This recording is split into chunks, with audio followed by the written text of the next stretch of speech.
Greetings, family. Welcome to Magnets, Crystals, and Pyramids and Journey to Bliss. Tonight, we have a special guest, Diana Pharr, with the continuation of the message. So we're going to just run the, you want to do the I am or? Oh, you know what? For all of you, we got a gift for you tonight. Because of this hot summer night, in case you don't have your fan on, we're going to give you some Oshun therapy. And this is an adjunct to Miss Bliss. So in case Diana Farr is overcharged with the bliss, yo, feel the vibe of the Oshun healing light. Let it permeate through all your cells starting now. Let it ride, let it ride, let it ride. I just hope it don't burn up my camera. Look into the light. Go into the light, family.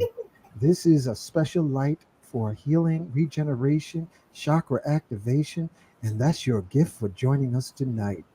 Ashe, Aho, Donada, Wado, Amin. And just see if you feel the energy.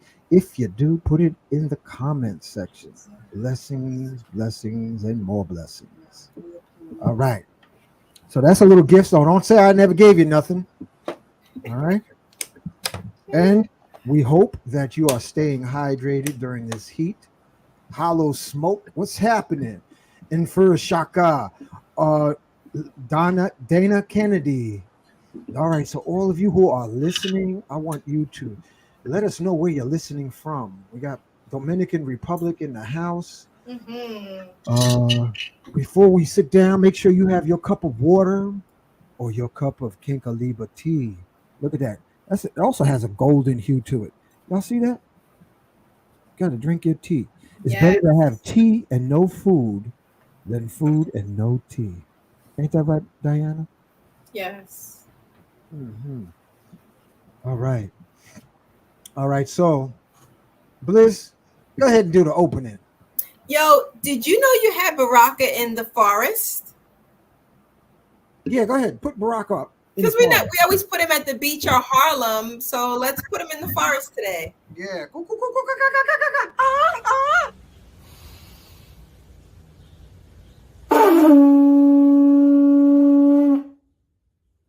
Calling out the warrior in you, the healer in you, the king, the queen in you, the trickster in you. Every single day we are called to walk in our purpose. Answer the call. Lay down your burden and anything that's holding you back and take your rightful place. The battle is everywhere and it's right in your face. Let's go.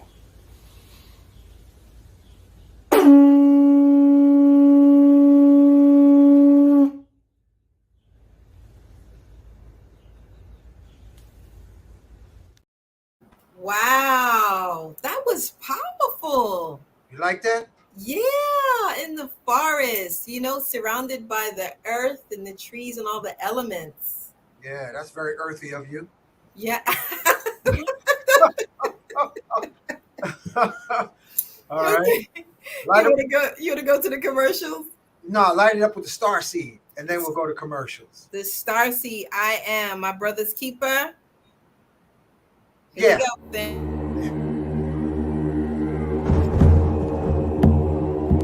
Success is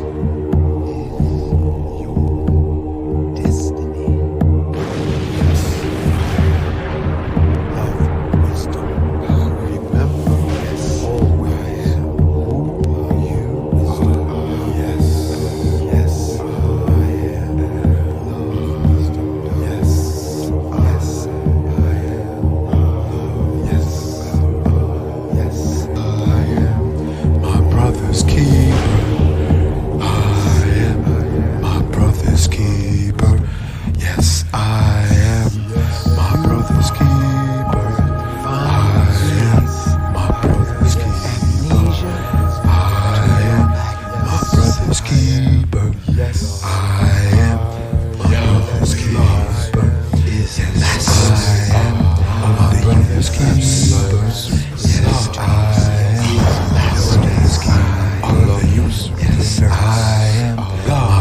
brother's keeper is master of the universe. Love, yes, I am master. My brother's keeper, yes, I am. Love is master of the universe. My brother's keeper, love is master of the universe. Yes, I am. Love, my brother's keeper, master of the universe. My brother's keeper, yes, is master. My brother's keeper, yes, I am. My brother's keeper, yes, I am. My brother's keeper, yes, I am. Of my brother's keeper, yes, I am. Is my brother's keeper of the universe. My brother's keeper is master of the universe. My brother's keeper, yes, I am. My brother's keeper, yes, I am. My brother's keeper, yes, I am. My brother's keeper, yes, I am. My brother's keeper, yes, I am. My brother's keeper, yes, I am. My brother's keeper, my brother's keeper, yes, I am. My brother's keeper, yes, I am. My brother's keeper, yes, I am. My brother's keeper, yes, I am. My brother's keeper, yes, I am. Health, love, wealth is your destiny.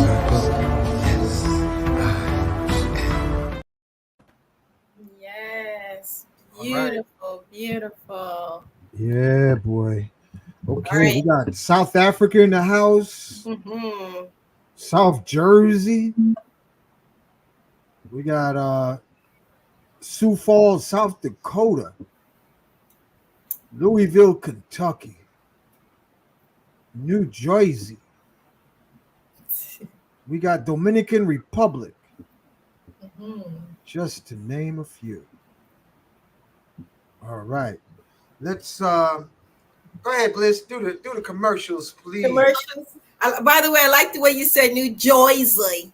Yeah, that's how they talk from Boston. New Jersey. New Jersey. All right, family. We got a couple of commercials here for you. The Brother Shaka t-shirts.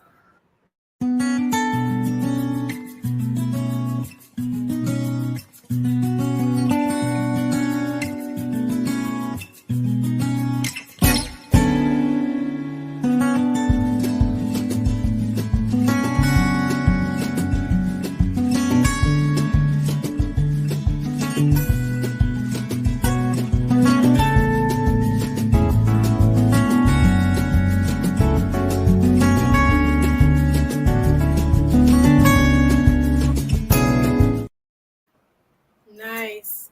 Second advertisement for the t-shirt. Peace, family. I wanted to show you some of these great quality t-shirts that were designed by the Brother Shaka. The I Am t-shirts. I am a generator, an operator, and a destroyer. Great quality t-shirts, 100% cotton. If you like one of these t-shirts, reach out to the Brother Shaka at N as in Nancy, F as in Frank, N as in Nancy, Shaka at gmail.com. That's NFN Shaka at gmail.com. Thank you. Have a beautiful day. All right, for all of those who love soup, we got the Soup Man. The best soup in Brooklyn, in various sizes. Coconut Raw, 1396 Fulton Street, Tuesdays, Thursdays, and Sundays. This is a nutritional feast of the highest benefits, deliciously, meticulously prepared with the best herbs, beans, spices, tasty to your tongue and nutritious for your cells. Come Tuesdays, 2 p.m., Thursdays, 12 p.m. Sundays, 12 p.m. Coconut Raw, the best soup in New York City.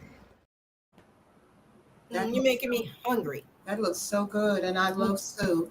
That soup is really good. Really good. I love his soup. It's like he cooks with love. Yeah, you can see the love is visual. Mm-hmm. You can see it. Exactly. So we have an advertisement for the children. Support the Family, children. I am here with a magical moment of young musicians. And this is Kim, Sister Kim, and she has a message about investing into the future musicians of our community. Sister Kim, tell us what you got here. Hi everyone, Kim, proud parent of children at the Big Apple Leadership Academy for the Arts. We teach HBCU high stepping marching band to our kids from age 5 and up. It is a free after school program, tuitionless, and it's open to all. Our kids are amazing. If you can, jump on our website. We're looking for support, donations. Our kids need new instruments so that they can high step on. Our website is www.bola.org, BALAA.org. And I appreciate the time. Thank you. Thank you so much. And so, family, listen up close. We're talking about investing in the artists of tomorrow. By investing in them, if you have a little expendable change to invest in the youth, the genius, this is the opportunity. And in the description on this video will be the details of sending your donation to PayPal or Zelle or Cash App. Yes. Right? Yes. Okay. So thank you for your support. Our children are the future. Yay, the children. That's like right. it. Yeah. Okay. Family, there's going to be an event here in Brooklyn on Sunday. KT Arch Degree, I guess he was busy, but I'm going to post this shortly. Let me just text myself.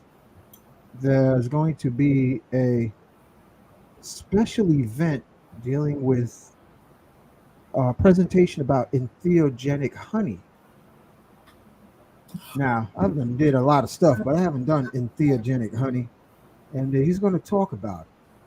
So I'm going to post this information in the spirit of Ubuntu into the make a banner for it, because it's all about me, we, Ubuntu. What that simply means is collectivity.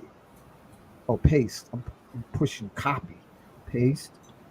And this is going to scroll on the bottom. This is for Sunday. I want y'all to see this. Alkaline Oasis at 958 Halsey at Broadway. Okay. So that's borderline of Bushwick and Broadway, Bliss. Store hours is 8 to 8 every day. Does it say 8 to 8 every day? Hold on, let me see. Store hours 8 to 8 o'clock every day. Yes, it does. Telephone number 347-240-1211. And I just want to share that. That's this coming Sunday. What's that date, Bliss? July what? For which one? Sunday. Oh, this Sunday? That is July 16th. Yeah, so this is for July 16th, family. So if you have some time, you got some peanut butter and bread, and you want some special honey, maybe you should come down. I don't know what the price is, what the donation is, but it ain't going to be free unless they selling, I don't think they have a soup kitchen at the Alkaline Oasis. So, inquire, check and see, 347-240-1211, and tell them Unc Rising Sun from Magnets, Crystals, Pyramids sent you. And Miss Bliss from Journey to Bliss Sent you. Ascension. And Diana Farr riding shotgun sent you. All right. So let's move on with the invocation. Uh, let's see. Oh, there's one more too, because we've been having a great feedback on the success of the healing circle on Tuesdays. I also want to bring up a point. We're going to have two Tantra teachers next week, Bliss. We're going to have Riziki. I think she's going to do it either Thursday or Friday, a presentation. And we're going to have another Tantra master, a brother I've known for years. His name is Master Shakur. I believe he's out of Tallahassee, Florida. And he's going to give information about Tantra. And see, there's so many different facets and areas of Tantra. And Riziki is going to call, her show is going to be called Beyond the Table, Tantra Beyond the Table. And Master Shakur, special shout out to him. I've known him like 10 years. We haven't been talking much because he's so deep. He's like the energy of Olo Goon, deep ocean Tantra expert. And we're going to have him next week also. Is that somebody's bell ringing? Oh, that's Bliss Bell. All right, that means it's prayer time. So let us begin. I am in me. I am in Miss Bliss. I am in Diana Farr. I am in you, the listening audience, now and in the future. We individually and collectively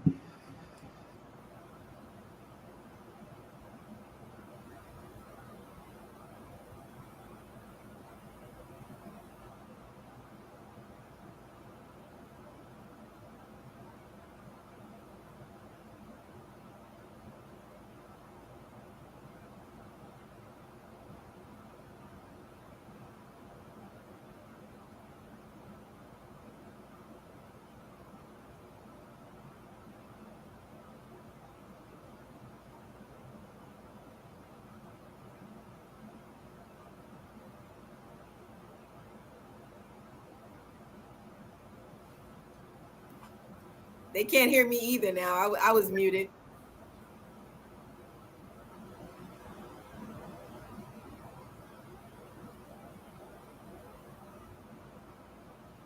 Technical difficulties, family. Please bear with us while we handle these technical difficulties. He should be back in like a minute or two. Oh, there he is. Here I am. Pardon me. I got excited. There he is. And I jacked up my microphone. So we're gonna do our invocation. And you know what? I'm gonna highlight this beautiful stone of healing. I am in me, I am in bliss, I am in Diana Farr. I am in you, the Jedis, who make the difference for ever in the past, present, and future. We individually and collectively, in the spirit of Ubuntu, may we look into the past, wave incarnations of countless lifetimes. May we realize it is all a dream, and in the spirit of dream mastery, we say, I am forgiving all acoustical souls in my past lives. And I ask all acoustical souls in this life to please forgive me. As we peel the consciousness heal to the present and the distant future and the near future of tomorrows. Yes, I am acoustically forgiving, visually, kinesthetically, all musicians of life expressions. And I ask that all musicians forgive me too. With that being said, let us collectively ask in the name of love. I want to thank the presence of Gatekeeper of Northern California, into Mount Shasta, Saint Germain. I wanted to thank the latest Christ born in the Congo, Simeon Toko, for joining us. I want to thank Simeon, I mean, Sheikh Amadou Bamba for joining us with Sheikh Ibrahim. I want to thank Melchizedek, Yeshua, Black Madonna, Enoch, the Ethiopian who ascended into the heavens and became Metatron. I want to thank him for joining our show. I want to thank the Angel of Healing, Archangel Raphael, for joining the show tonight. I want to thank Angel of Strength, Archangel Gabriel, for joining us. I want to thank Angel of Knowledge and Enlightenment, Archangel Uriel, for joining us tonight.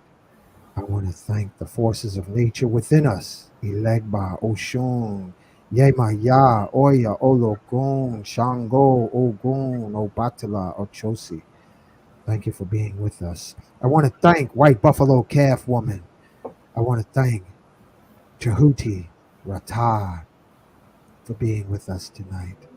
I want to thank Seraphis Bey, Great Divine Director, Master Himalaya, Kathumi, for being with us. Sanat Kumara, Buddha, Krishnas. I want to thank Lady Buddha for being with us tonight. I want to thank Ascended Masters of the hollow interior of the earth for being with part of this show. And we ask as wave Jedis in the ocean of love, collectively in the spirit of Ubuntu, we ask for divine intervention upon the cross-eyed school bus world leaders, known and unknown, seen and unseen, human and non-human, to intervene upon our spaceship planet Earth, bringing the cavalry from ascended masters from Orion star system, Dogon star system, Palladian star system, all the star systems. May there be a cavalry of divine love intervention upon the grassroots consciousness of the surface Earth's population.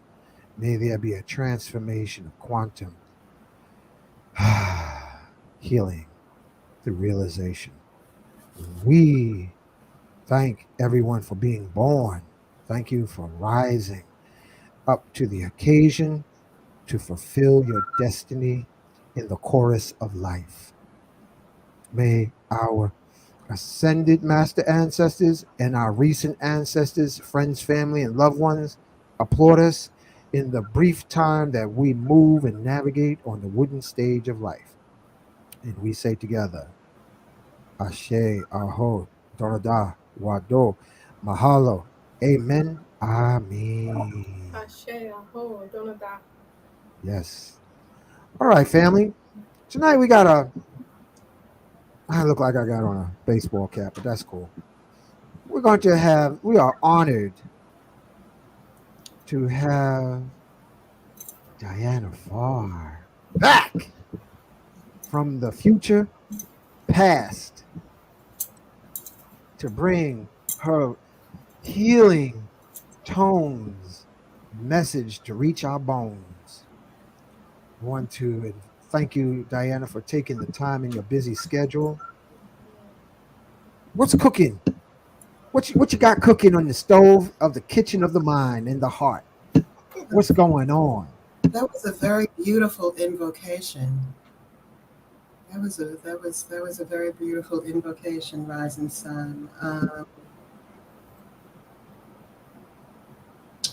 I wanted to share with your audience some information about Pluto's transit into Aquarius.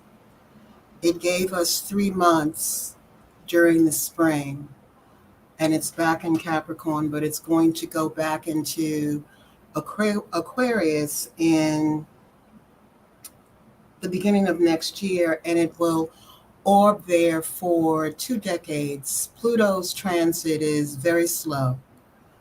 It takes 278 years for it, as compared to the sun, which takes 365 days. So it marks historical epochs, very significant periods of time in history are marked by Pluto's transit in Aquarius. And the last time Pluto was in Aquarius was in the 1770s, and it's described by historians as the age of revolution. It was during that time that the French Revolution occurred, the American Revolution occurred, the colonies separated from um, the control of England under King George during that time. So we're moving into a period of time where power is shifting from authority of a few to humanity, to humanity. So, Rising Sun in Miss Blue, where are you? I'm only seeing myself in the screen. It's like hello. Yeah, you're here. Rising Sun put you on blast because he Oh, likes to do that sometimes. well, that's the strange thing. So, if we can stay in the presence of each other. So, when Rising Sun asked me to give him a question that I thought was meaningful at this time, and the question that I had was, "What's most important now? What do we most need now?" And my response to that would be that what we most need now is each other, and we accomplish that. We accomplish that connection to each other through restoring the magic of our humanity. There's a presence in the world. There is emotional history. There are sociological issues that make it difficult for us to connect with each other. It's a challenging time for relationships, and that's very complex. There are many facets of that can be discussed. But as the individual seeks to recover the magic of their humanity by connecting inwardly, they begin to manifest opportunities for healing that they're able to identify on a daily basis, um, that allows them to connect more deeply with others, because we connect with others through connecting with ourselves. The challenges that we have about connecting with others um, are connected to who we are. And it's a challenge because when the heart opens, the first thing, excuse me, Mm-hmm. beloved, I'm on a show. Mingo? Yes, I'm doing Rising Sun show right now. I'll call you back. Alrighty, beloved. I would only pick up the phone for someone that came out of my womb because my children are grown. What is that? My children are grown. So when you hear from your adult children, you know that you respond because it may be important. So my apologies to the audience, but that was someone that came out of me, so I had to pick up the phone. But I was talking about the heart. One of the challenges is that when the heart opens, when we have a life experience that triggers the heart can reveal secrets to us, even secrets that we've kept to ourselves. That that we have a tendency, or we as a society, we've become very skillful at diverting into the reflection without the connection, in terms of what's the connection between what I'm seeing in the world around me and the lens through which I'm viewing it. And that, how that can operate is that we can get stuck there, and we can cultivate a loop. As long as we're projecting they, we're not internalizing the growth and the development. So that is the challenge. So I decided early today that I wanted to come bearing gifts, that I wanted to offer something to your audience. And I've been working on a piece for some time, a written piece, which is the basic practice program that I teach. And it won't be wisdom for, because my children are grown. What is that?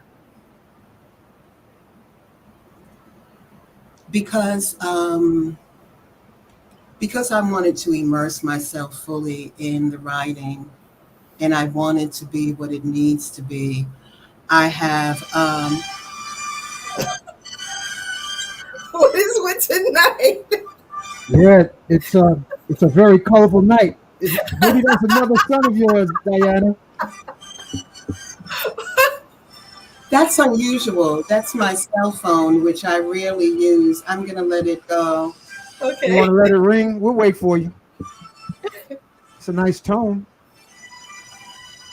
Sounds like classical music. I Yeah. like it.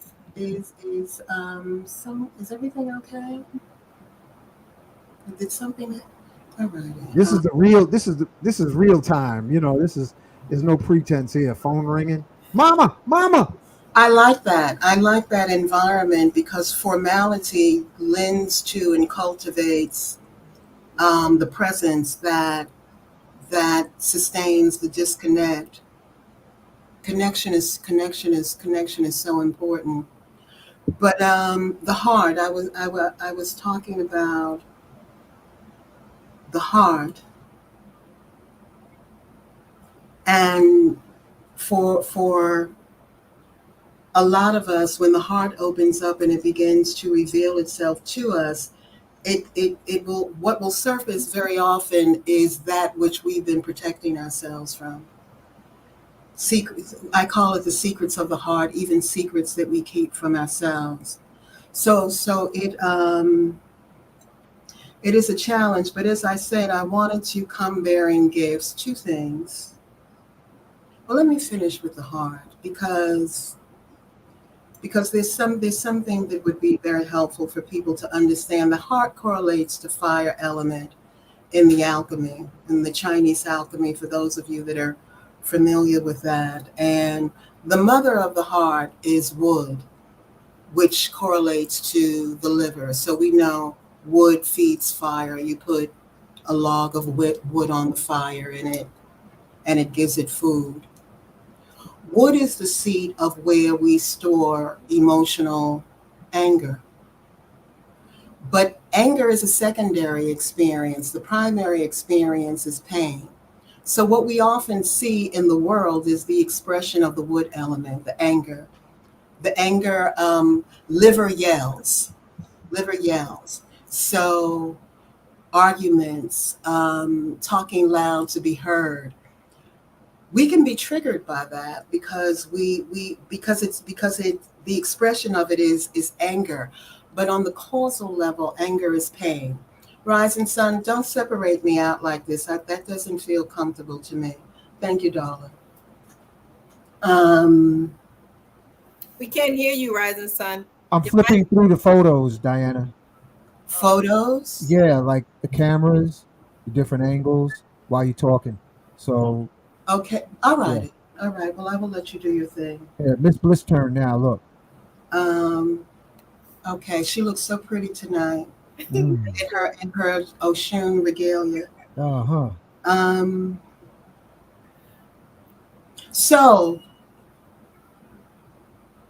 the phone distracted me. So bearing gifts. So how do you do that becomes the question. If what we need now most is each other, and we repair or we resolve or cleanse what keeps us from being able to connect with each other through the magic of our humanity, through restoring that, then how, in fact, do we do that is the question. So the practice, the practice is a series of 7 movements that will guide you through that. And I've been working on a piece for some time, The Alchemy of Redemption, but it won't be issued probably for at least another year. So what I have created for my students is a placeholder, is a distilled version of the practice that that describes the movements and the practical application. It gives you what magic each movement correlates to, the alchemical doctrine, and also the practical step, the basic practice step in terms of how you put this into application in your daily life. So people can contact me and I will email them that information, that document that they could use towards that. And my email, I don't believe my information is up. So may I share the email? Yeah, I think we do. We have it saved already in the banners, Rising Sun. Yeah, let me put it up for you, Diana. Yeah, I think we already have it, right? Yeah, I got it in my head. Oh, See? Okay, so I At absolutely, AOL.com. yes, D-Far 8 at, That's with two R's, right? no, that's one R. And then That's, the letter 8. that's correct. Okay. That's correct. At AOL.com. All So, right. Let me um, just put that up. so I want, so in that regard, Rising Sun and I, well, I have an experience that I wanted to, a testimony that I wanted to share with your audience in the spirit of what we need now most is each other. I have one of my dear friends, Marilyn Worrell. She's the community liaison for Ife Tayo, or Arts Cultural Organization here in Brooklyn. She had a medical emergency that began 3 weeks ago, a serious one. Wow. wow. And we were frightened by it. But what happened, and she lives alone, Marilyn is my age, and she's lived a life of service to the community. What happened was she spoke to her colleague, Makita Abraham, who also works for Ife Tayo.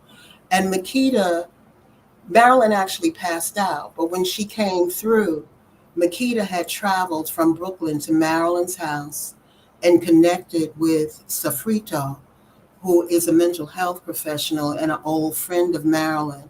So Marilyn woke from this medical crisis that I won't go into the detail of in their presence because they responded to her so quickly. Renee Smith, who is part of the Ife Tayo community, organized a Zoom call, gathered together all of the people, people who are important to Marilyn. And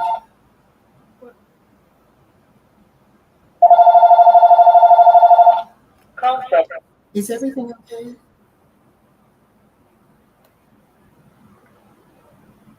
I'm on air. Can I call you back? All righty. Let me call you back. All righty, darling. All righty, darling. All righty, darling. Anyway, Renee is a priestess. She's a healing practitioner in several areas. I know she does Bach flower remedies. but she's just a phenomenal administrator and organizer. She brought everyone together, made a list of what was needed. Quiera, who Rising Sun knows, came in with an air purifier, with more on the way. People within the community open up their homes. Marilyn is staying, so she's cared for with Makita, and it was just a such a beautiful demonstration of Ubuntu. And I wanted to share that this evening because one of the things that Marilyn said to me that was so important, two things. When children come into Ife Tayo, because she teaches the toddlers expression program, she also works with the elders board. She works with the rite of passage program. She has great responsibility. When those children come in, she tells the parents, this is now also my child. And in the spirit of what's going on around her now, all of the lives that she has touched over the years. And by the way, the program, the Toddler's Expression, was developed by a dear friend of ours, Fabian Miranda, who passed on. She was a priestess of Obatala. But Marilyn, one of the things that Marilyn said to me that I thought was so significant was that this is so reminds me of my parents, of how I grew up. That when I was growing up, her parents are from the Caribbean, and one of the things that is still practiced from not just people from the Caribbean, but people from all over the world, that when they come to the United States, when other people need to come, that they would host them. They would host them. They would, they would bring them into their home, and people would be able to save until they got a foot up and they could establish their own residence. I'm saying this to make the point that some of the narratives that have taken center stage suggest that we are so far apart from each other. And that is a place, and it's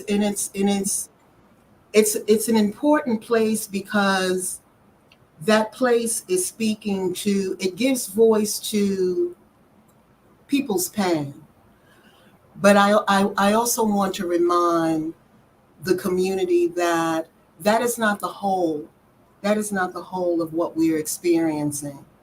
So, I would like to recommend that people do some very simple things that you, over the warm weather, make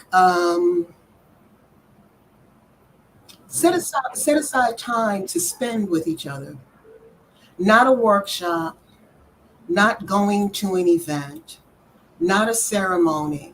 Just if you have a few friends, it doesn't have to be a lot, 2 or 3, that you just, Sunday we're all going to fix a dish and we're going to go over to her house.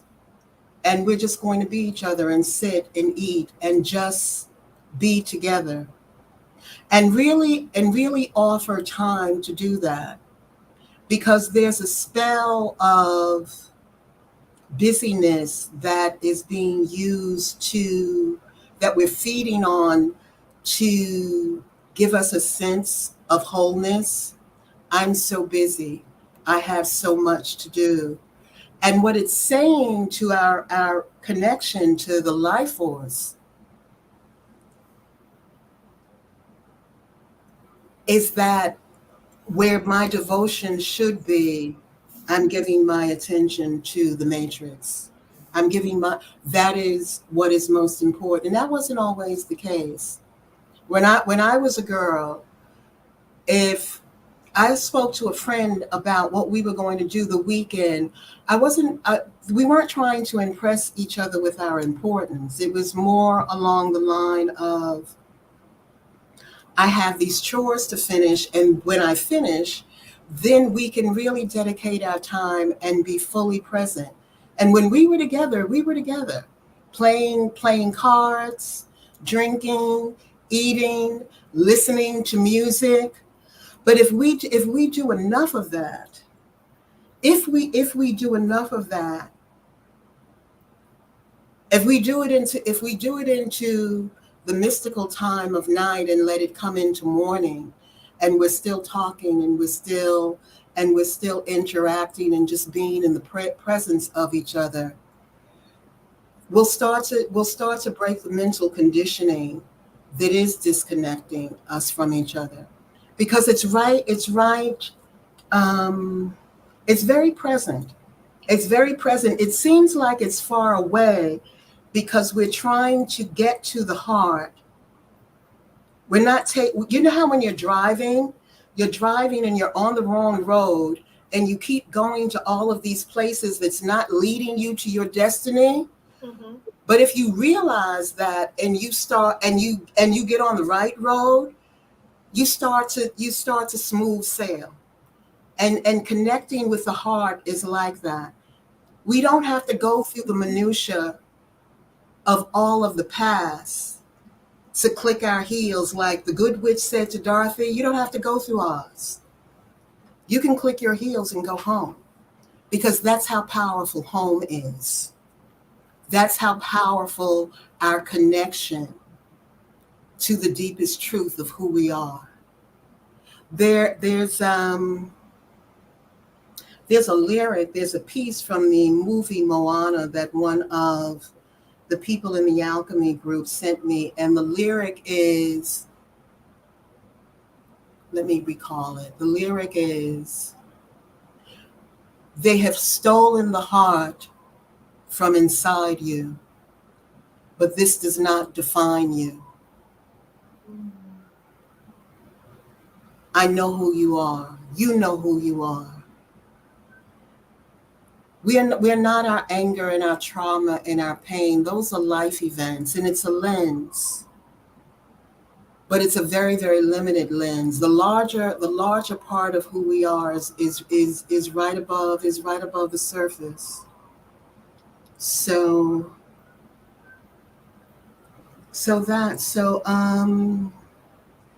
I also wanted, I have three, I'm just about done. We can,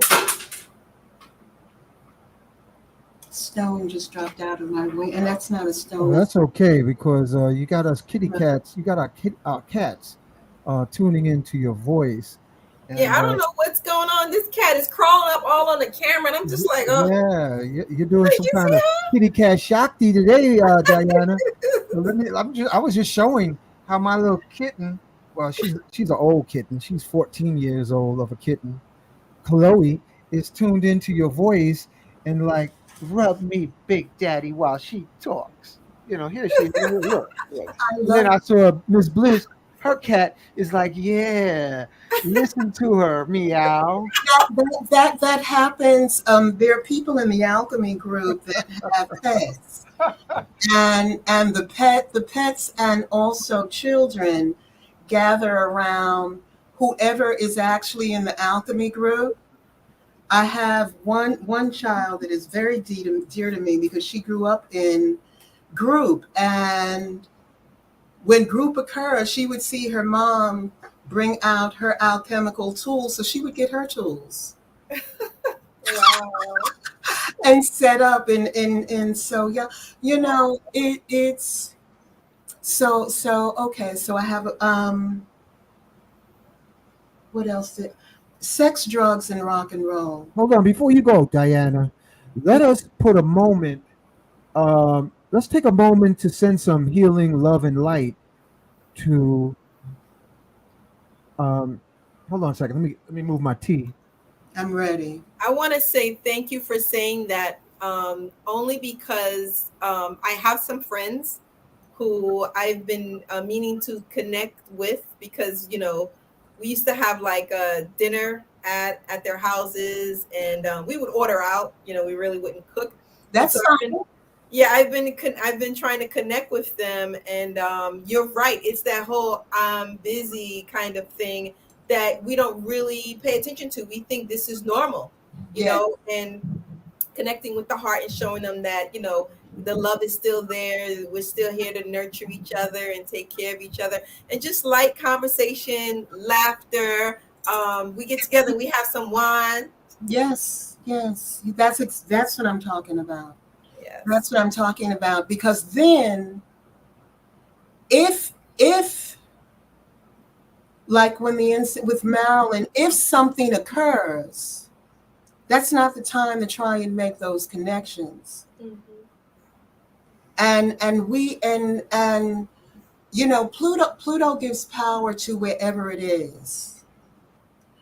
So it's going to begin to power humanity, but it breaks down. Pluto is transformative. It's the ruling planet of Scorpio. So it breaks down before it builds up. So when I say what we need now most is each other, I mean that in a most serious and empirical sense. That if you experience a need for community, those relationships, we need for them to be in place. Also, what we're working on group now is, finances is such an issue within the milieu of people who are longing for and seeking the truth, to come back to who they are, that they can sense. And when we have an intimate relationship and creative connection to our world, that is the first step of cultivating resources, including money. That's earth element. And what with earth element is ceremony. Ceremony is what you do habitually on a daily basis. It comes from the word Sirius, the goddess of cereal. We get the word cereal in agriculture. So through ceremony, it is what you do on a regular basis that wires your brain, your neural synapses, that affects what you transmit into the world. So when we are connected to others and we can be creative in our interaction, then energy starts to flow in and out of our life. That is the first thing you want to do, to move, to be yourself for a living, resources and creativity. You have to really plug into your reality. When we're going bypassing our reality, and we have to build the website and we have to have a marketing plan, those things have their place, but the foundation is your own creative interaction with your world and connectivity. So once energy starts to move in and out, if you're a healer and you just start to work with your friends and family, and then you extend from that to cultivate your service to the community and then clients, you're generating the energy that will open up pathways. Air element that opens up pathways for you to go further out in the world. But if you're disconnected from the world that you're living in now, what is happening is that you're generating through your daily ceremonies an environment that does not support you cultivating resources and money and prosperity. And that's also something that I see a lot in certain aspects of the community. I think Rising Sun had wanted to say something. Well, what did you want to say, Rising Sun? You want to say a prayer or something for someone? Oh yeah, we ain't gonna talk about it. We're gonna be about it.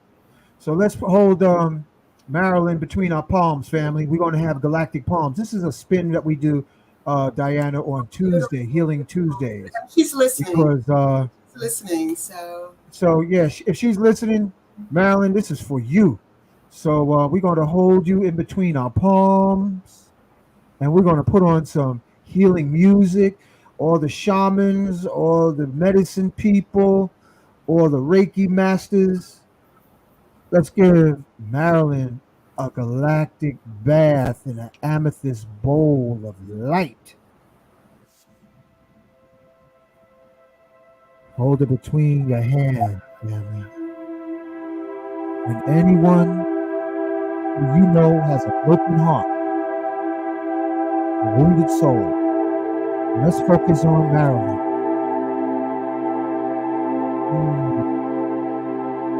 Sending Marilyn healing love and light from all the people who are listening now and in the future.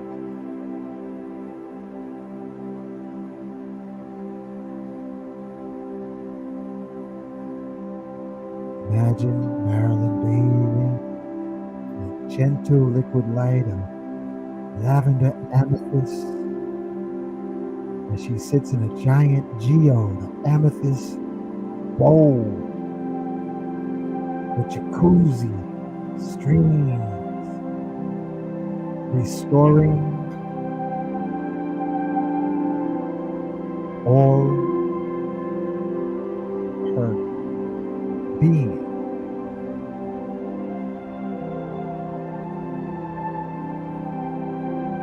In between the huge hands as we hold our beautiful planet, look and see like the size of a miraculous pool. Anyone you know who needs healing energy can enter the purple amethyst pool along with Marilyn and receive the healing. Now,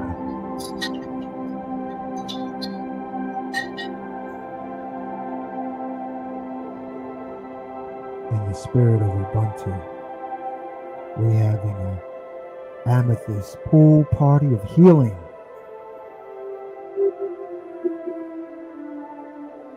See,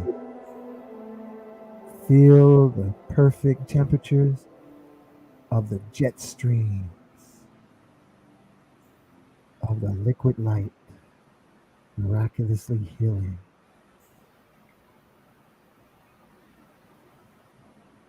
Marilyn and anyone you know that has a broken heart, a wounded soul, a physical challenge. Everybody in the pool.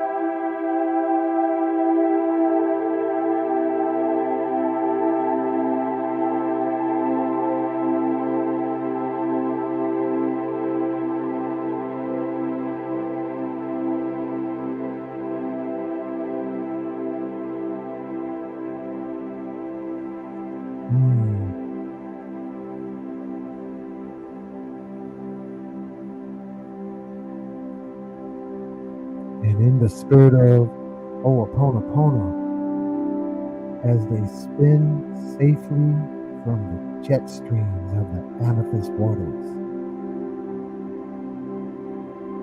being restored, rejuvenated, we say together, I'm sorry.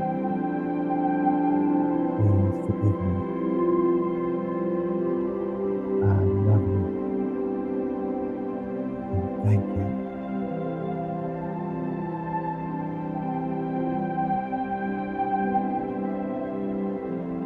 Maryland in the pool, and all your family, friends, and loved ones in the galactic pool of our pearly planet, Mother Earth. Between your palms.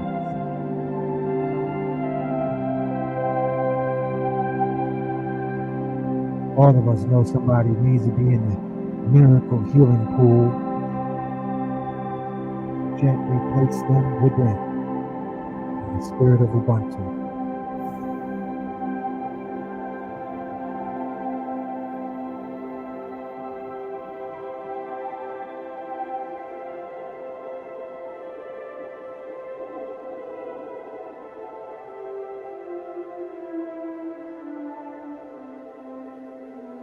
I'm getting in the pool. Diana's getting in the pool. Miss Bliss getting in the pool. We all getting in the pool with the kitties. That was so beautiful. I Hold on, Diana. Swim around a little bit before you start talking. Let's see you kick your feet in the amethyst bowl to make us complete and rejuvenated. We almost time to get out.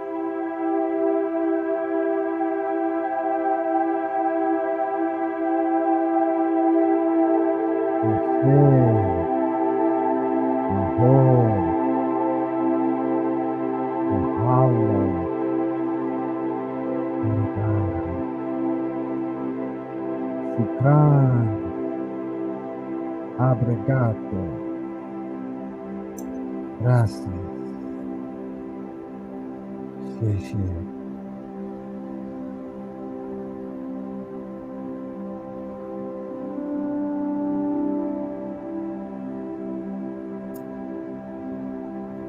This is what we need most. Each other, as Diana said. All right. Thank you. Thank you. Okay. We're coming out the pool now. Shake it off. Shake it off. What was you saying, Diana? that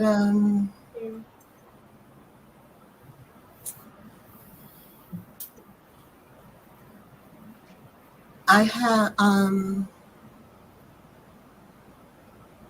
have a stone in my hand that you gifted me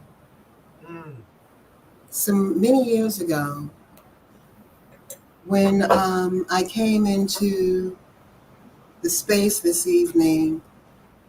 I had a piece of citrine, and then when you started to say amethyst, this is a piece of amethyst and citrine. Ooh. Is that ametrine you got? Yes. Woo. It lives here on my desk. It's been my water stone for years, along with a stone that my son. I have a lot of amethysts that people have gifted me from Africa, but this piece in particular, that combination of citrine and amethyst, is so helpful. I don't know if this is rare because I wasn't familiar with it until you gifted it to me. But our community in general, where we have a lot of energy that needs release, is on the sacral level, the Svadhisthana, the sacral chakra. And what's needed is the balance between that center and the ajna, to bring those two things together. And it has so much to do with the heart. Because when the amethyst, when the third eye, the ajna, that which gives us vision, also gives us a sense of who we are. And many of us were born with a vision, or at least a sense of who we are. And the sacral, Svadhisthana means the place of my own dwelling. That when you can really feel like you're inside yourself, that you're being authentic. Because we have to ground ourselves there and we have to see third eye for the heart to open. The heart has a technology in terms of how it's connected and wired to our energy center in general. So we have to see for the heart to open, and from that place, it starts, very much with root, being born again, being grounded in the world. Because some of us are wobbly. We're not really grounded in the world. And being grounded and that's also connected to resources and creativity and how we're able to generate what we need. And these are very, very simple things. These are interacting with people in the spirit of cooperation and intimacy, as compared to some of the other things I see in the community. The last thing that I wanted to share before I leave is what I sex, drugs, and rock and roll. I do a talk called Sex, Drugs, and Rock and Roll. I lived through, um, and Rising Sun, you lived through also.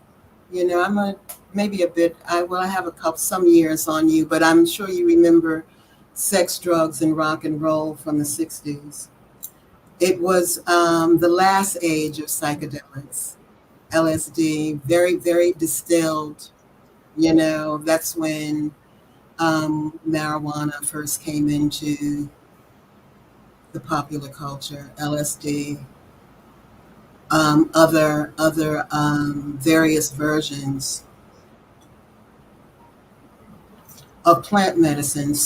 Most in that time distilled, not in their natural medicine form.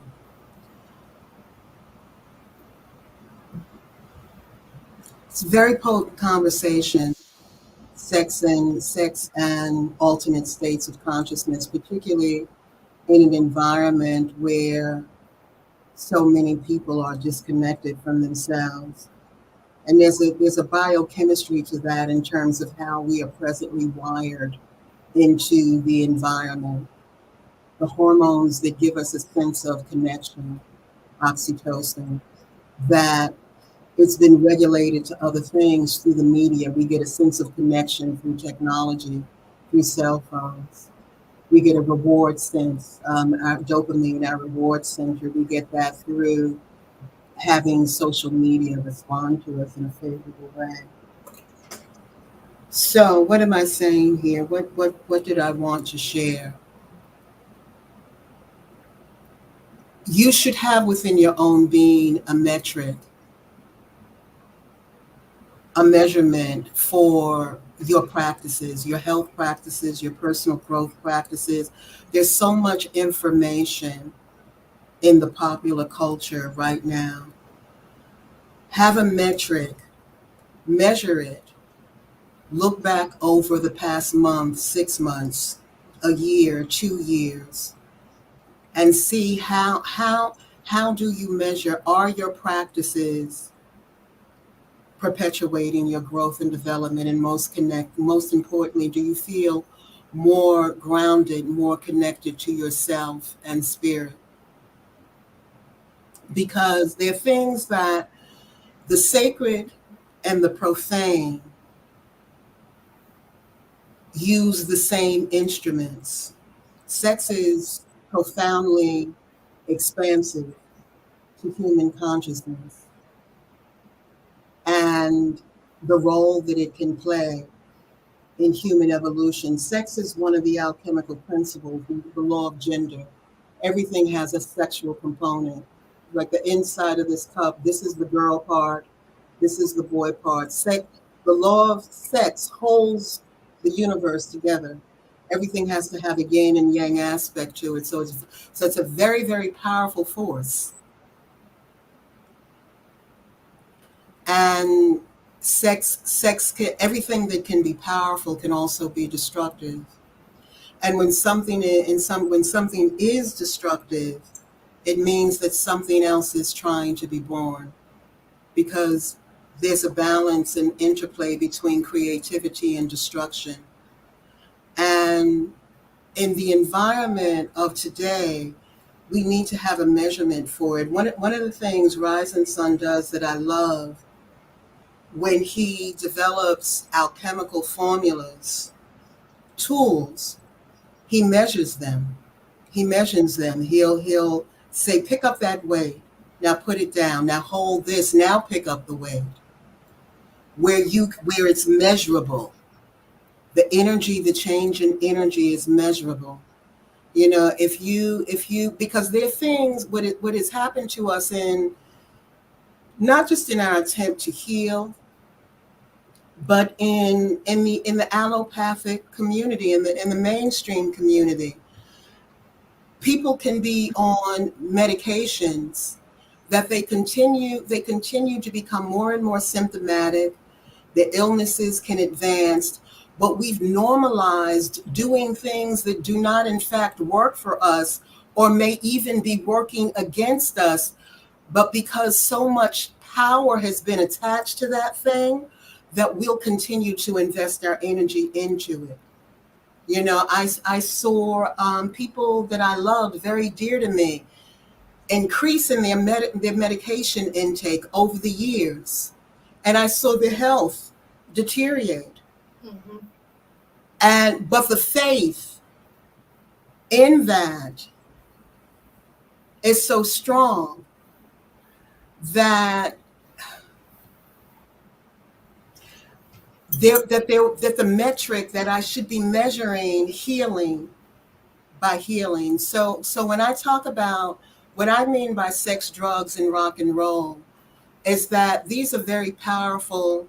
You know, in indigenous culture, music and medicine are the same world, and the word in Chinese alchemy, the same symbol. The symbol for music is also the symbol for medicine, because it's very powerful. And right now, music is weaponized. You know, it's what I could not have access to is now being spoon fed to our children in the name of music, and it's not music. You know, it's not music that our children are getting their sex education through.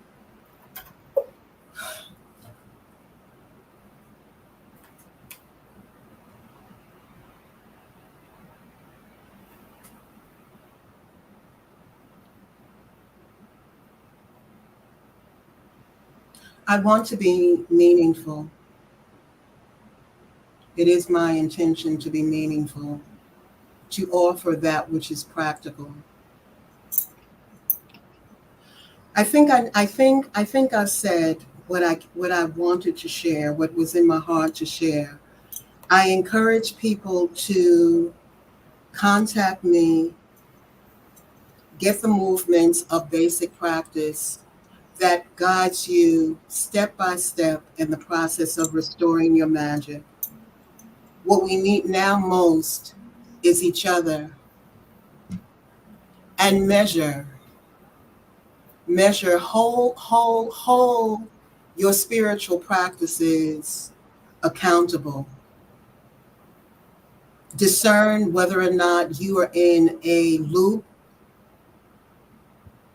of repeating something over and over again that is not perpetuating healing and power and well-being for you.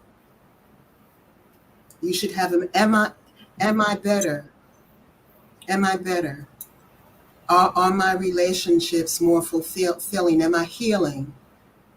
Am I more connected to spirit? Those are the things that I wanted. Those are the things that I wanted to share. You know, it's so funny that I think this is the fourth conversation within the past 2 weeks where someone was talking about people being in the loop. Mm-hmm. And it's so funny because it's different people all the time. And the first time I have even heard of a loop was under the Wachuma medicine, where I witnessed many people going into certain loops, and it's different variations of loops. And I'd never heard that before. I've never experienced that before. But now I'm hearing this conversation coming up from different people in different locations from different areas. So I think it is important for people to acknowledge those loops and try to find a way to work out of them. Because from what I saw, oh look, see, even Gianita, the same thing. This conversation of people, and what I found was that it's difficult for people to know that they're in the loop.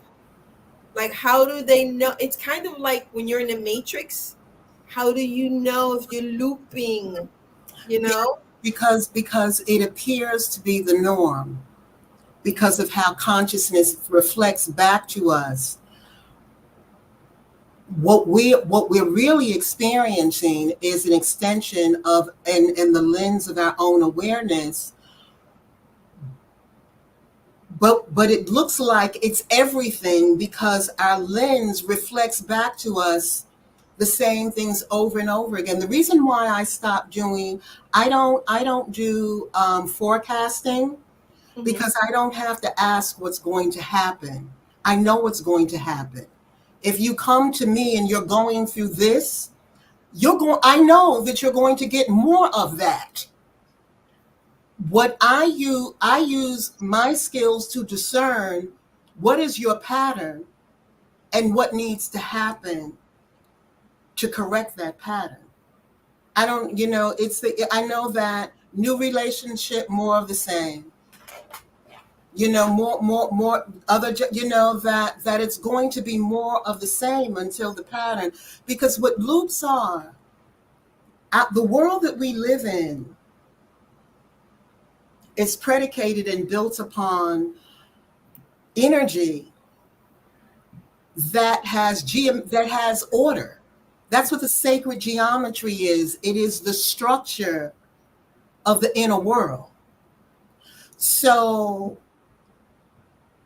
if we're connected down at the center of the circle, and we are learning and growing from our life experiences, then the sacred geometry overlaps and is expansive.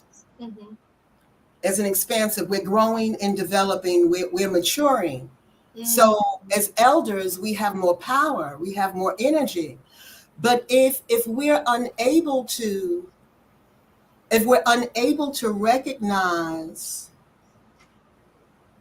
the correspondences that come up in our life as speaking to us, right, then within the sacred geometry in the inner world, we're literally not expanding. We're literally going through the loops are literal. Mm-hmm. What we're seeing expressed in the outer world. When I said to you earlier that you're a warrior, I wasn't being light about that. And I recognize that I'm a warrior. And you remind me of myself as a younger woman in many ways. In many ways. And I would admonish you to choose love as a weapon. One, become a student of war. If you haven't already, read The Art of War, and become a student of love. Because we talk about love, but from an alchemical point, love is a biophysiological state. It's a hormonal state, mind, body, spirit. It is when the brain waves are in gamma wave, when we're in the zone and we have transcended our emotional state. You know how when you're driving or you're doing something and you're so in the zone, you're free from any inhibitions, you're free from, you're in the zone. Yes. That is love. That is love. You are in love. It's so funny that you're saying that as I'm working on an experiment with like a combination of love medicines. You are in love. That the seventh movement in the practice is yielding. Mm-hmm. Yielding is to surrender to that state. So this is we're not far from it. It seems far when we're trying to get there through the psychosocial model of psychology, which is a Western healing modality. That is not what indigenous people, that is not how we heal. We heal through connection to spirit first. Take the body into homeostasis. Cooperate with the intelligence. We can't heal through the hippocampus, through the cognitive rational brain. That is a modern, very, very early healing modality. Does it have its place? Yes, but not to the exclusion to first go into homeostasis. First balance our relationship to light and dark, our circadian rhythms. First do those basic things so you're actually operating as you were designed to as a human being. First establish that. That's what acupuncture did in antiquity. That's what Ayurvedic medicine does. That's what African healing systems do. Ifa, first the center is first. What is your Ori? What is your Dharma? Who are you? Get centered in your Svadhisthana, because that is where our magic resides. When we connect in that way, then then we're moving the elements. Everything we do, we move the elements. Our emotions move everything in our environment that's connected to the water element. So we're remoting all over the place, and our world is out of control. Everything that correlates to air element is what opens up the pathways that moves your life forward. So if your thinking is ruminating and judgment, these are the things that perpetuate loop. You've been just the things that I've seen you do, the show that you did on the issues within the psychedelic community, the conversation that you and I and Rising Sun had. You're a warrior. You are identifying, you're saying, well, what's up with that? Yeah. And what's up with this? That shouldn't be. And wait a minute, we came to heal and what? Yes. What is going on up? But what is the meaning behind that? Why because you could have did something different. You didn't have to respond that way. Your soul is responding in a particular way. Right. So learn the technology of love is biophysiological. How do we get into the heart? It has corresponding hormones that open up that center. Most people, many of us, because of the society we're living in a hyper hormonal state where we don't even recognize what stress is, because we're constantly in fight or flight.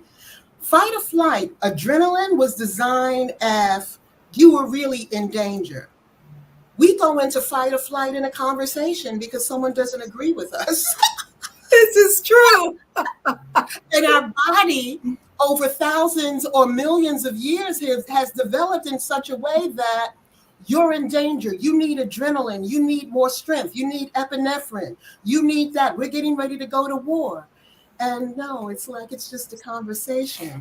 And from the place of the heart, we can exchange ideas without. So fight or flight has been normalized within the context, and there are a lot of things: advertising, social media. There are a lot of triggers in our environment that keep us in that state. So we want to, and more people are. If I ask the audience, how many of you are experiencing more synchronicity, seeing sequences of numbers? You just mentioned one. You've been hearing loops. Yes. You know, the inner world is constantly communicating with us. It's constantly communicating with us. Even if we're not using medicine to go deep into the hyperdimensional world, the hyperdimensional world talks to us through the language of correspondences. Signs in our ordinary life, if we're paying attention. So we all have those things that continue to come up. So I encourage people again, please contact me. I'm calling it the placeholder for the Alchemy of Redemption, restoring the magic of your humanity. It has the movements. It is free. It is a document that people can use as a tool to restore that connection. And people sometimes ask, well, you know, what about the things that, you know, trauma and all of these things that, if you're talking about, you can step into a frequency in love, the frequency of being in zone. I said this earlier, but it's worth repeating that if you have something in your life that needs to be resolved, it will come up in your life. It is the nature of life. Life is cyclic.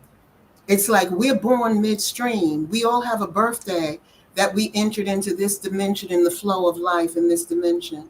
Mhm. And we have a predisposition to manifest and articulate that which needs to be addressed. The most accurate reading you're going to get, what is challenging you most in your life? What do you need to do to resolve it so that it does not trigger you out of the flow? What is it teaching you? What is it telling you? So our life is the most accurate reading. And we just got our Pluto Aquarius reading over the spring. Pluto spent 3 months in Aquarius telling the world what we need to address to Right. prepare for the next 20 years that's starting in January. So become a student of love. The movements correlate to the hormones. The hormones tell the organs what to do. The hormones correlate to the chakras, and they also tell the hormones what to do. You know, it is it's truly about our understanding of the nature of what it is to be a human being. Because our connection to the power that we are is very accessible. It's very accessible. So, again, on point, connect with people in your immediate environment. Ife Tayo is going to integrate what they just did on behalf of Marilyn Worrell into their rights program. You know, Marilyn said these children are doing community service. You ain't gonna be raking no leaves. You're gonna be helping elders within your community. Yes. You know, true, because what's most intimately, what's right there in your environment that we keep ignoring, that's what keeps us in the loop. Your life is meaningful to you. What's going on, the children that you had, the visionaries, you know. Yes. So I don't want to say more than I came here to say. Less is more. Okay. What is the name of the document? Someone wanted to know the name of the document that they should request from you. Restoring the alchemy, restoring the magic of your humanity. Email me, Diana Pharr, and I will send you restoring the magic of your humanity, instructions of a practice that will guide you through that. And those of you that wish to, that are interested in Alchemy Group, through the same, you'll get, we come together once a month. I just reduced the donation even more because we're in a recession. So people would receive that information also. If it should we open up the chat? Is there anyone in the chat that has a question? Yeah, I got one because I'm listening to you and you use the word love again and again. What if people in the audience don't even know what the word means? How would you describe love? Well, mind, body, spirit. What does that mean? On a physiological level, I think we can all identify when we're in the zone. We're in what in psychology and medicine, mainstream medicine, they call flow state. Flow state is, as I just said, flow state is when we go into what's commonly referred to as the zone. But that zone has, on the physical level, on the body level, it correlates to serotonin, endorphins, oxytocin, our ability to connect with each other. Oxytocin is the hormone of connection. So that's the body part. on the mind, body, spirit. So on the mental level, when we talk about love from an alchemical point of view, we're talking about when we go beyond the framework of our personal references and we're able to be present in reality, and we're not projecting our past experiences onto reality. The mind is still.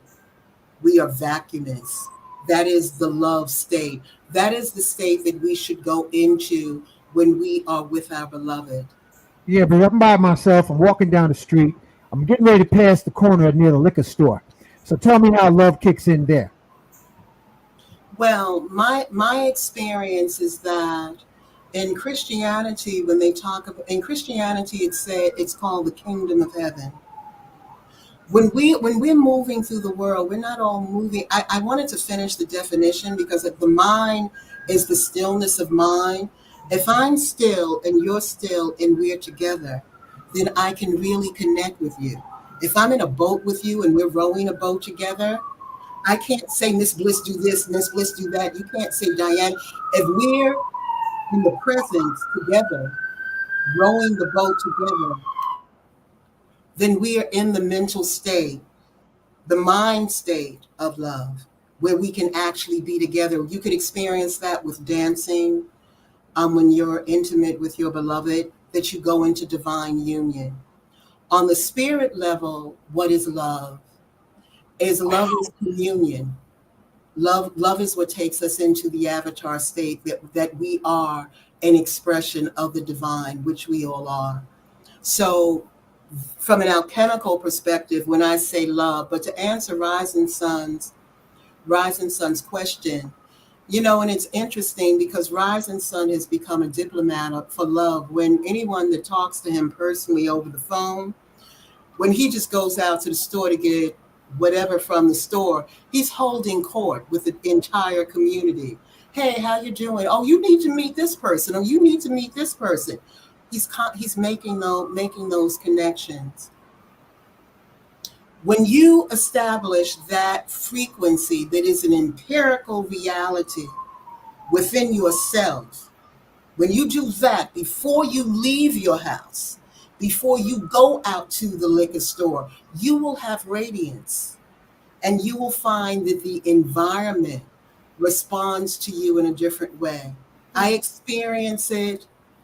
If I'm out in the world and I'm walking down the street and I make eye contact with someone, particularly brothers, when I see, put my hand on my heart, hey sister, how you doing?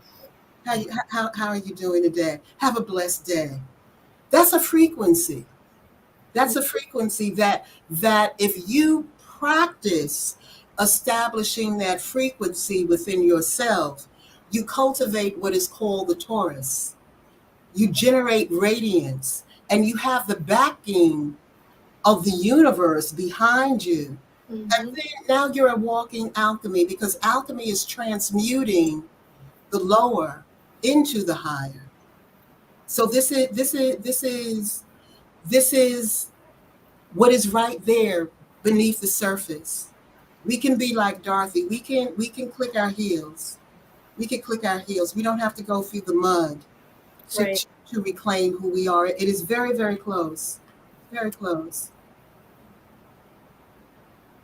I agree. I agree with you 1000%. When you're operating in the frequency of love, the universe protects you and takes care of you. Yes. Yes. And that is where the magic resides. All right, now this modern folks in the city, a person trips and falls in the street. They pull out the cell phone to record. Is that love? Well, it depends on why they're recording. They're recording for likes on YouTube, Instagram, Facebook, and the person just busted open their knee and they're bleeding. So what would be the act of love? Is it grabbing the cell phone and recording? Of course not. Don't be ridiculous. No. This is real. This is real world, because we have degenerated to that point. I I'm not so old that I'm not. I was in the supermarket today, and the woman I was asking her about something. She said, "Well, you probably don't use social media," and I said, "Well, I do a little bit." Um, the person that's pulling out their cell phone to record a tragedy is an example. What you're sharing is an example of our disconnect from each other. What has happened to them is that they are addicted to the dopamine trigger, the reward center that we've been calibrated to depend upon through the technology. So when human beings, when someone has an accident, when someone dies, when when life events happen that trigger emotion, and many people experience this, like when someone dies in the family, when someone is born in the family, when there's a crisis, because people are so starved because of they're not connected to themselves in spirit, people's heart is triggered in such a way that they seek to feed off of that experience for emotional nourishment in a way that is an imbalance. Someone is hurt. Oh, I can get a lot of energy from this. If I post this, then I will draw energy to me from that post, because people are energy starved. People are energy starved. So it is not an expression of love, it's an expression of the need for it. That's what that is. All right, so I'm talking about a blind man going across the street. And instead of a person giving assistance to the obvious blind man, they'll pull out a cell phone. This is where society is, and record in case the person gets swapped by a speeding car down Eastern Parkway. What is the act of love if all they know is to pull out their phone to get a dopamine hit on Instagram, Facebook, TikTok, Twitter? What's the act of love to restore their humanity? I don't understand the question.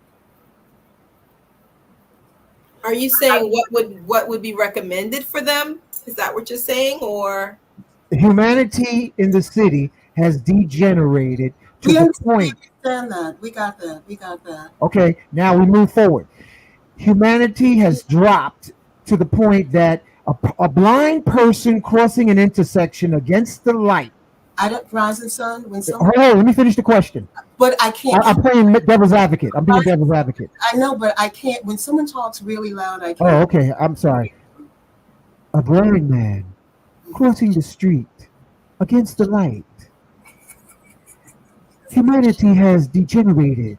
Young people on Instagram, Facebook, Twitter, knock knock. Is that love when they pull out their cell phone? I think Or do they get their rabbit ass out there and save the person? Which answer is an act of love? you're being silly. I'm not being silly. This is Because- real. Because number one, I already answered that.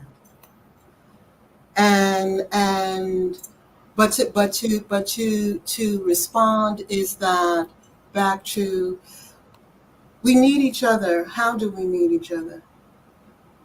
We need gatherings. We need to dance all night long. We need to dance all night long until we're sweating, until we can sweat, until we sweat out our emotions, until we go into flow state together as a group. And then when the sun comes up, the women need to cook. The men need to go get the chairs and get us what we need. The children need to support us. And we need to feed each other. And we need to keep doing that. And if we keep doing that on a regular basis, when someone drops dead in the street or when someone has a heart attack, our humanity will respond appropriately. We need each other. We need to be each other. All cultures prepared food, beat the drum, took care of each other, and they did this on a regular basis to cleanse emotionally, to connect with each other, to find out who needed what. You know, I grew up hearing women on the phone. Well, baby girl got a job appointment. You need to take her 15. She need to take her money over, and so. She need lunch money, so take her. You got $5. Okay, you got $3. Well, let me see if so and so got $2. So and so's gonna bring her $3. The other one's gonna bring her $2. So she have money for that job interview, so that she could go and she has what she need to get in the city and come back. We need that. We need this. That's what I'm talking about when I say we need each other.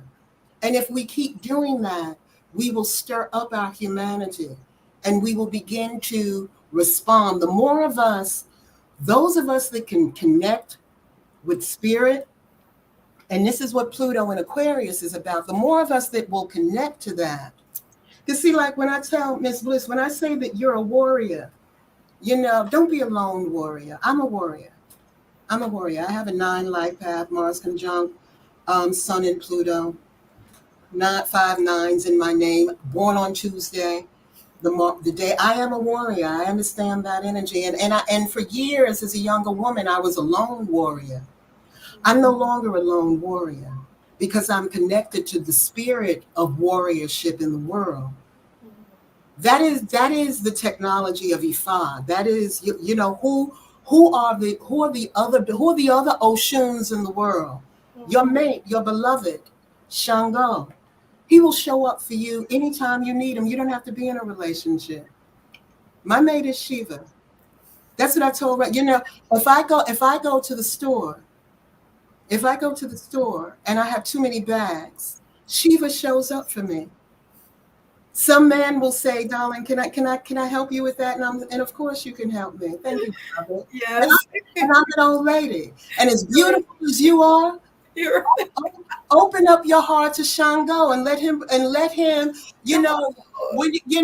like, he'll like, what do you need?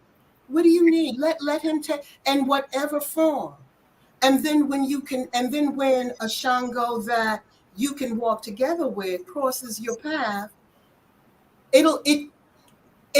relationships are not what we stamp on them. They evolve organically.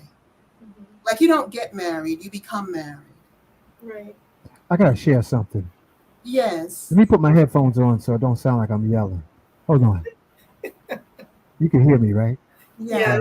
So listen, this is what I learned. Let your heart. This is what I learned about love today. Let me share a story with you. I went down a corner to get me a scrambled egg and cheese with onions, green peppers, and tomatoes. That sounds yummy. And while I'm waiting, I see a woman who's limping, pushing the wheelchair of her man, her husband, who's had a stroke. And as she's pushing and limping, pushing the wheelchair, the brother on the corner who's selling drugs out of his van and also selling shirts and sweatpants, he comes out of the van. He comes up to the brother. He shakes his hand. He bends down and kisses his palm while he's shaking his hand. And I looked at the man in the wheelchair, whose body is not as strong as it once was, but just the fact that the brother was acknowledging him while he's in the wheelchair and watching his wife or his girlfriend after he survived a stroke. That act was love in motion. Yes. He wasn't doing anything but being right to the ground, and he didn't pull out a cell phone. He pulled out his hands and greeted with touch the brother, and the man who was in the wheelchair. I looked at his face as he smiled, and his spark of life increased, and it was like, I'm happy to be outside, to be acknowledged. Yes. And then I saw the brother after I came out of the Dunkin' Donuts, and I called him Master Bump. I said, Master Bump, I said, you taught me something today, brother. And he said, each one, teach one. That is what, to me, as a man, what love is. Yes. Is the act of action. Yes. To intervene and elevate And that's what I appreciate about the brothers on the liquor store who hang out outside the liquor store when they ain't too high. They're more real. Yes, they're very connected to reality. They connected to reality, and we greet each other. You know, like, hey, blessings. The brothers outside playing dominoes. You know, the brothers trying to sell stuff, whether it's stolen goods or whatever you want to call it. But we acknowledge each other, Mhm. and that connectivity is an experience to me. And this happened today. I just wanted to share that. I'm so glad you said that, Rising Sun, because Rising Sun, for the audience, we're both in Brooklyn, and if you get out early in the morning in Brooklyn, like 7 o'clock, there are bodegas in stores that service the working men. There's a whole different culture. And the degree of whether or not it's the Koreans and the Latinos and the black men or whatever, they have a respect for each other because they're areas of our culture and our society that they're not tied to the matrix. That's not central to their life.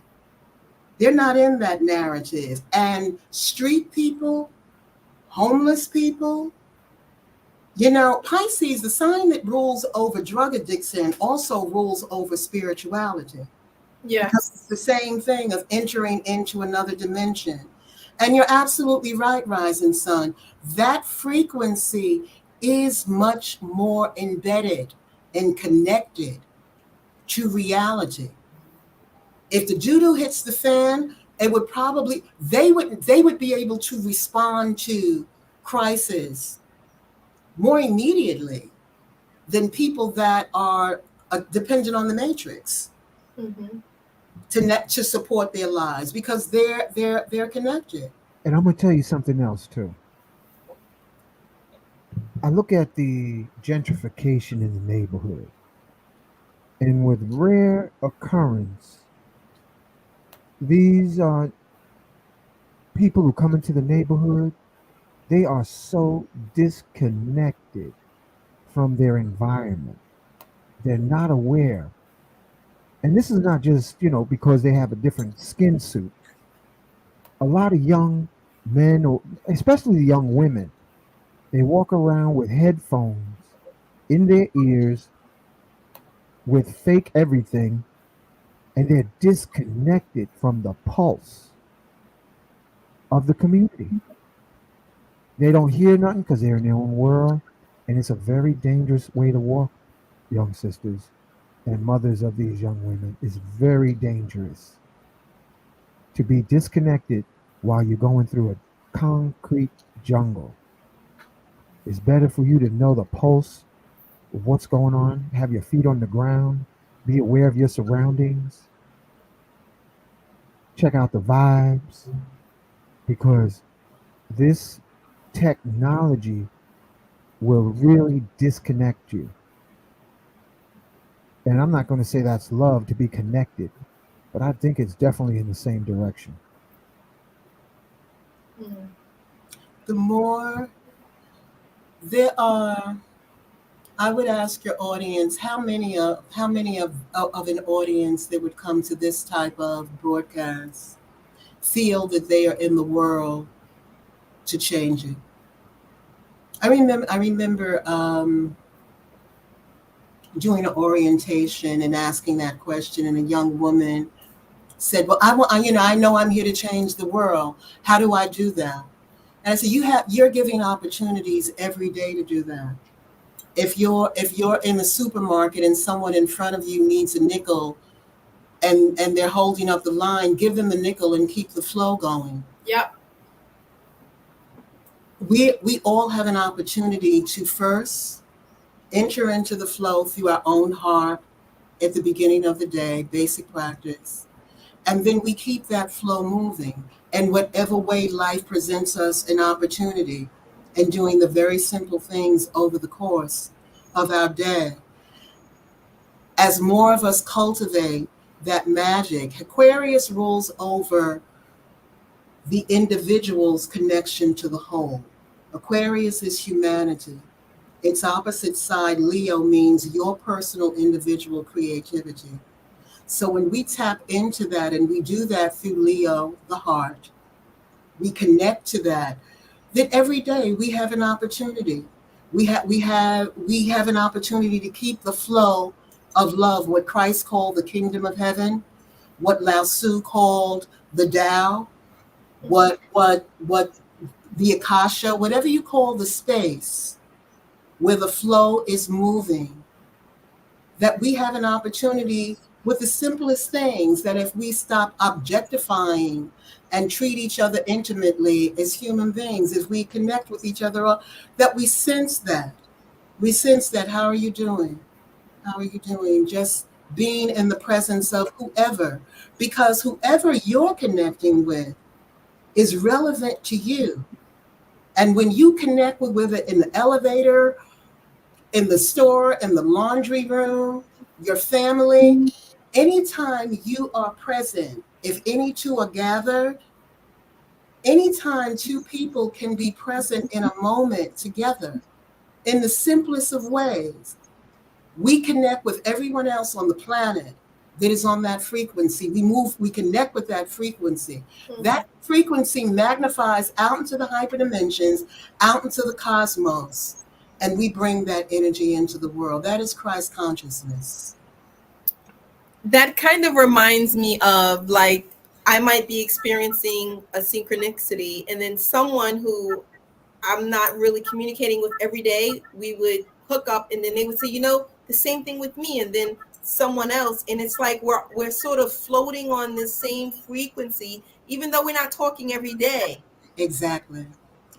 You're connected. You're connected. And we all are. And the boundaries between the dimensions are very thin now. So more people are experiencing those synchronicities than in the past. Yes. People are seeing 1111. People have written books on it. There are Facebook pages and websites about it. Yes. People, every time I talk to Marilyn, her name for it is, it's funny that you said that. Or you call, it's cultivating that, but also aligning that to your Ori or your Dharma. Why are you here? Why are you here? Because the pull of the world is very strong now. And it's very easy to get triggered into a narrative that is counterproductive to why you're here on the planet. So you want to, that's African technology, that is Ifa, the Ori. What is your purpose? Christianity calls it the kingdom of heaven within. In the Vedas, they call it Dharma. What path are you on? Within, and path is literal, within the sacred geometry. That's a phenomenal visual. Oh my gosh, Rising Sun, thank you. Oh my goodness, this is so beautiful. This is so beautiful. Thank you so much, Rising Sun. Thank you so much. I'll just show this, that this is the last piece of magic. This is some of my magic that Rising Sun has been making my sacred pieces. This has 9 pieces on it. I'm a 9 life path. This is Ethiopian opal in a Merkaba. These are falling apart. These are my Merkabas that I've been wearing for years. And the Hebrew Israelite community calls it the Star of David.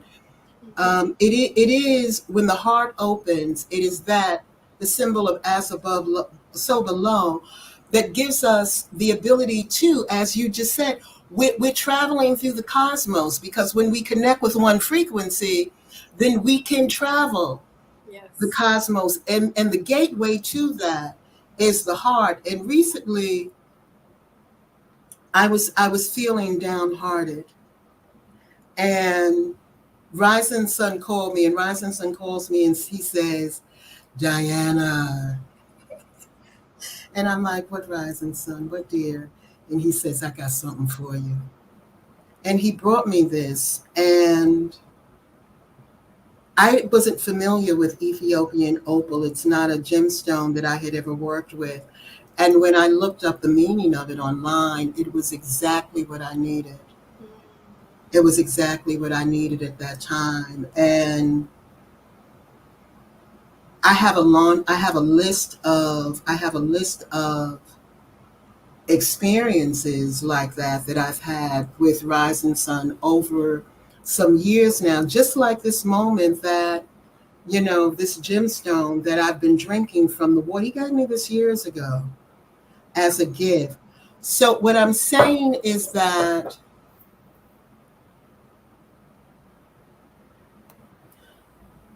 acknowledge the magic in the relationships that you now have, because your relationships are doing one or two things. Either there's sync and there's magic, or there's a lesson. If you're, it's one or the other. It's one or the other. If you're the different drummer in your family and you've been they, I'm vegan, they eat meat, they believe in this, I believe in that. If it's been that, if that's your loop for years, then retreat into your heart and say, okay, what is, what is this telling me? What can I learn from this? Mm-hmm. If you have, like you just described, that you have friends that you're not around physically, mm-hmm. but when you speak to them, you're synced up. Yes. Then acknowledge the magic between you. You are connected in a particular way, and cultivate that. I want to share something with you, Diana and Bliss. I learned this from a Hawaiian brother when I was guided to go to the island of Molokai. And I knew how to swim good. I didn't know anything about spearfishing. This brother, his name is Vai, Vaai. He took me spearfishing with him out into the waters. And I'm talking about, we was out there for like 2 or 3 hours.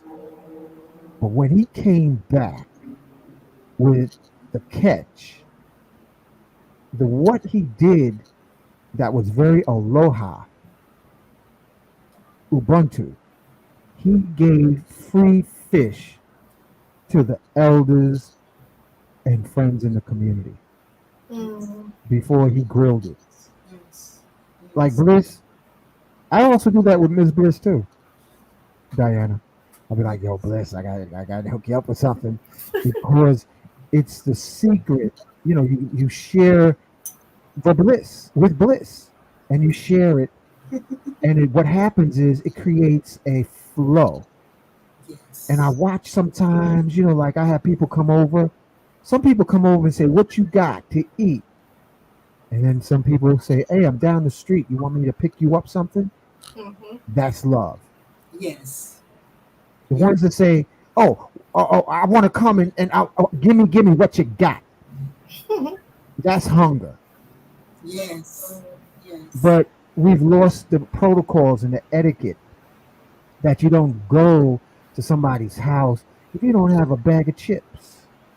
You bring That's something. Color culture. Yeah. You don't go, you always bring a little something. Like my niece, when she comes in, sometimes she brings me a 7-layer cake. I'm like, what? Out of the clear blue. She said, I'm going to pick you up something. And that's love, family. Because our family members didn't have a lot of money. No. But they used to give each other expressions of love through food. And we didn't feel poor. They didn't feel poor at all. So young ladies out here in the audience, listen in. Don't go to nobody's house looking for something without giving an offer of something. Mm-hmm. Don't you ever forget that. Same thing with the brothers. And if we keep that Ubuntu, and what Grand Zeno just put up, check it out. It's that prosperity is very connected to energy moving in and out of your life. That's what you're just describing. That if when you go to see someone, or just that your interactions with others, that there's energy that there's energy moving out, even saying thank you, or even if you are late, saying to someone, thank you for waiting for me, because time is currency also, in terms of how not that there's a culture of honoring being empowered by disregarding humanity, that's sort of become a model. I am important because I can disregard I can treat you as though I'm more important than you are. If I'm late, I don't have to say thank you for waiting for me. I'm sorry if I inconvenienced you. Or to call and say I'm on my way, or do we need to reschedule? These are things that are commonplace. Like I'm a marketing person by trade, and if you don't respect someone's time, if you're late for a meeting and you don't respect their time, they're not going to do business with you again after that. Say that again, Diana, because folks have dropped the ball with that. Because it communicates something. You're not honoring, you're not honoring the currency of the life force. So if people that have issues with money, root chakra, sacral energy, getting the website, going into business, having, that's not good. That's not going to change it. If you take lack into another environment, you're going to take that right along with you. You have to first begin to cultivate energy moving in and out of your life with the people that are in your life now. People that are difficult for you, then you interact with them in a particular way that there's a context or a feng shui or a placement that they hold in your life, so that they're not blocking the flow of energy and you don't have a dysfunctional relationship with them. That's very much necessary. But you have to, if you want to have what you need, realize that our primary relationship is with spirit. It comes through human beings. It comes through life experiences, but it is spirit. And if we want that energy to flow in and out, it requires that we do, as Rising Sun said, that we have to also give. We also have to give and take. That they are flip sides of the same coin. The number 8 that rules over prosperity, it's no end to it. It's not open ended. Because the universe doesn't discern between giving and taking. It is just maintaining the flow of energy that we can step into that flow through giving and receiving. Then we're stepping into we don't have to create, the flow is there. We just step into it through our hearts, and then energy is moving out, and it expands and expands, and it reveals to us who we are in the world. And then we can seamlessly be, when we have an issue, we learn, we return back into the flow. So we're always in the neediness. And there's a reason for that. We have to have compassion and understanding that people have been through phenomenal, unimaginable, horrible things that create that type of neediness. Thank you, Grand Zeno, for your comments here. What you said, my parents are from the Pacific Islands. We have a strong culture values, but unfortunately, getting overshadowed by fake religious systems. Diane, I want to thank you for being on this evening. It's Miss Bliss bedtime. When the sun go down, Miss Bliss go to bed. It's my bedtime too. And so I want to put y'all to bed tonight. I want to say thank you before you go to bed. Thank you, Diana. This is beautiful. Thank you, Miss Bliss. I want to thank the audience, because the sun has gone down and y'all on overtime. And you have an open invitation, Diana, to come back and give them Big Mama wisdom and love and Shakti. And I want to thank you, Miss Bliss. Also, family, before we wrap up, I want you to I want you to subscribe, Journey to Bliss, if you haven't already. Also, like, subscribe, and share. And we're going to wrap up this show because it's 2 hours and it's bedtime for Bliss and Diana Pharr Good to night. maintain Good night, baby everyone. faith regeneration. Good night. I want to thank the whole audience, and they're full of gratitude. And it says in Australia, I mean, people listening to you from Australia. It's And look at what time 11 it is. a.m. 11:11. After we just finished talking about those numbers, it's Yeah. 11:11. So this is a perfect time. People are really full of gratitude for your Shakti, Diana, because that's why I picked up that word. So with that being said, with all the gratitude, thank you everyone for joining us tonight and in the future. And catch you later. Peace.